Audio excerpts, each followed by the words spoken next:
Good morning students. Today we will do question number 5 of exercise 5.1. So previously we have done question number 4 and 6, and question number 5 is the conclusion of these two questions. That's why I have done question number 4 and 6 previously, then thereafter I am solving question number 5. So read question number 5 first. In question number 4, point C is called midpoint of line segment AB. Prove that every line segment has one and only one midpoint. Suppose we have a line segment AB and there is the point C, which we have to prove that only one midpoint of this line can be possible. Okay, किसी भी line का केवल एक ही mid point हो सकता है, ये हमको पता है, यही हमको यहाँ पे प्रूफ करना है. बट अपन यहाँ पर क्या करेंगे, इस क्वेश्चन को प्रूफ करने के लिए एक डायग्राम लेंगे, just opposite diagram A B, और सपोज करेंगे कि C and D these are the two mid points of this question. These are the two midpoints of the given line AB as C and D. That means C and D both are the midpoints.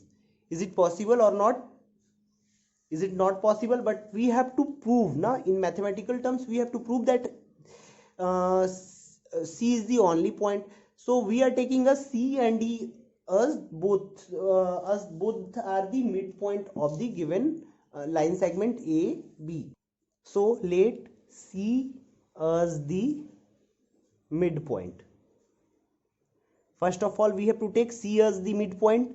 Then if C is the midpoint, then AC equal to CB, because if anything is in the midpoint then the other 2 points are the equal. So AC equal to CB we have to take. From this diagram you can see that AC plus CB is equal to AB. So if we are taking C, only C as the midpoint, then we have this, na. Again, as question number 4, we have to adding AC both side. Both the side we are adding AC. So AC plus AC equal to CB plus AC. As previous question we have solved in question number 4. So there will be 2AC, because there is the AC plus AC equal to 2AC. Now CB plus AC, CB plus AC, CB plus AC, that means whole AB. So I am writing there whole AB. Now what we have to find? Value of AC equal to 1 upon 2 AB, because 2 is transposing. This is the question number first. As question number 4th we have done this till there, same thing. Now since we have another point D is also there, so again we are taking let D as the midpoint. If D is the midpoint, then what will be there? AD plus DB. AD plus DB equal to whole AB, and AD equal to DB. Because D is as the midpoint, then there will be AD equal to DB, which we are assuming as this postulate. Now D as the midpoint, then AD equal to DB. Now what we have to add in this? We have to adding AD as AD both the side. Now if we are adding AD both the side, then what will you get? You will get AD plus AD equal to DB plus AD.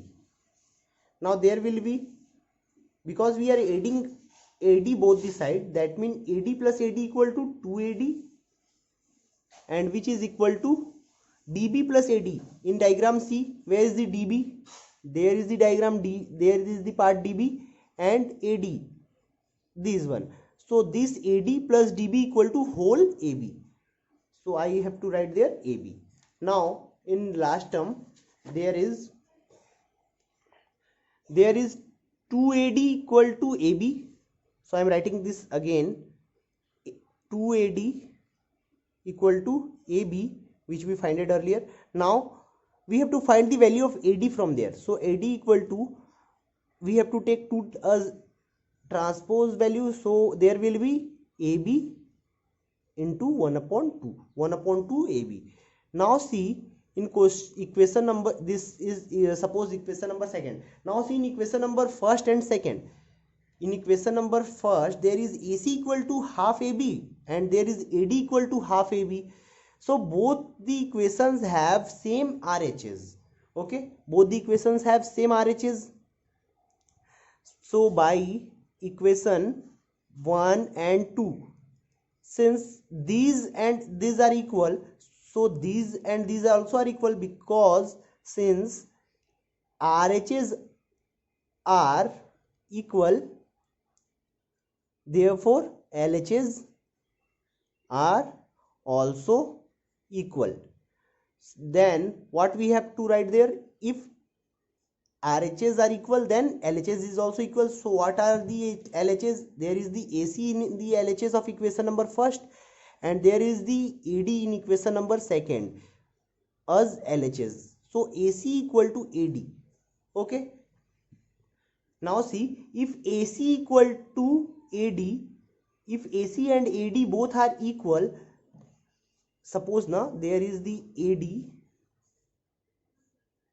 and there is C.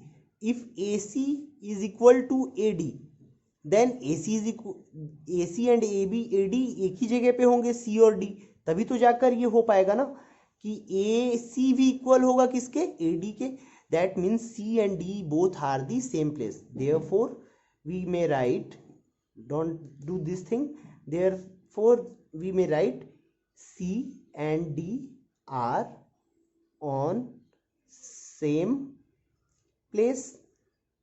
If AC and AD both are equal, then C and D both are on the same place, because if AC and AD both are equal, then C will be there, then thereafter it is possible na? So C and D are on same place, therefore C is the only midpoint of AB. Okay, because in between AB there is C and D, both are on the same place. That means C is the only midpoint of AB, which we have to prove. Okay, now in question number 7, why axiom 5 or in the list of Euclid axioms considered as universal truth? Note that the question is not about the fifth postulate. So fifth axioms of this chapter is, here is the fifth axioms of Euclid axioms. The whole is greater than one part. Whole is greater than one part. So you have to write your answer in your own word for this. The whole is greater than one part. So this is the homework. And so how the whole is greater than the part. Okay, that much for today. From tomorrow we will do exercise 5.2.